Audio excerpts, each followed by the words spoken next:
Muli na namang nakaramdam ng ilang aftershocks ang Dumaguete City. Nakatakda naman dumalo si Pangulo Aquino sa lungsod ngayong araw ng kanyang kaarawan.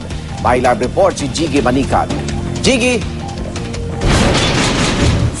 Tatlong malalakas na aftershocks ang naranasan ng GMA News Team dito mismo sa Dumaguete City. At ito'y bandang kanina mag-aalas 5 ng umaga ang dalawa at mag-aalas 6 naman ng umaga ang pinakahuli. Itong Dumaguete City ang nakaranas ng pinakamalakas na pagyanig nang tumama ang 6.9 magnitude na lindol kung saan ang epicenter ay dito sa bayan ng Tayasan, Negros Oriental. May 2 hanggang 3 oras ang layo mula rito. At itong Dumaguete City ayon sa PHIVOLCS ay nakaranas ng 7.0 magnitude na palakas. At kanina nga ay nagkaroon na naman ng aftershocks. Ayon pa sa wala namang naiulat na pagkasira o pagkasugat o pagkasakit ng mga residente rito ngayong umaga, bagamat kahit papaano nagdulot ito ng konting pangamba sa mga residente. At ngayong umaga nga inaasahan ang pagdating ni Pangulong Noynoy Aquino dito sa Dumaguete at ito'y bilang bahagi na rin ng kanyang pagbisita sa mga tinamaan ng lindol.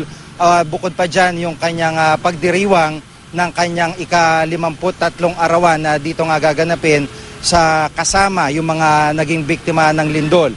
Sa ngayon, Igan, ay yung kahapong napuntahan natin, yung bayan ng Tayasan dito sa Negros Oriental, ay nangangailangan pa rin ng tulong, gaya ng pagkain, tubig, at konting damit dahil hindi nila mabalikan yung kanilang mga lugar, di sila makauwi sa kanilang mga tahanan sa takot nga dahil tuloy-tuloy yung pagdanas nila ng aftershocks doon, bagamat itong Kapuso Foundation ay dadalaw dito sa mga lugar nito upang maghatid ng relief goods para sa mga nasalanta. Igan?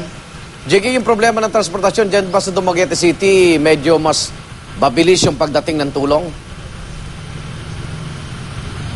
Igan, dito sa Dumaguete ay maayos naman at walang problema, pero pagka papunta na doon sa mga malalayong bayan ng Tayasan at Gihulngan, dito sa parteng Tayasan kaya pang makatawid ng mga light vehicles, pero pagdating doon sa mas malalayo hindi na binabawalan na yung mga truck na tumawid ng tulay dahil sa mga cracks nga na dinulot nitong paglindol. Kaya maaari namang maitawid yung relief goods at ito'y mano-mano kaya doon sa mga tricycle na nag-aabang sa kabila ng mga tulay na nag-crack. Igan? Jiggy, matapos mo ipanawagan kahapon na yung pangangailangan na mainom na tubig, may mga dumating na ba na tulong dyan para sa ating mga kababayan? Igan, may mga pakonti-konting dumadating na tulong na nagmumula dito sa lokal na pamahalaan ng kanya-kanyang bayan na apektado.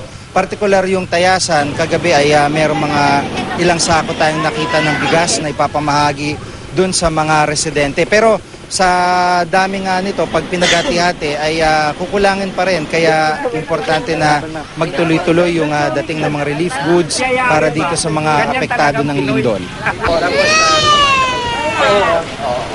Okay, maraming salamat, Jiggy Manicad. Ingat kayo dyan.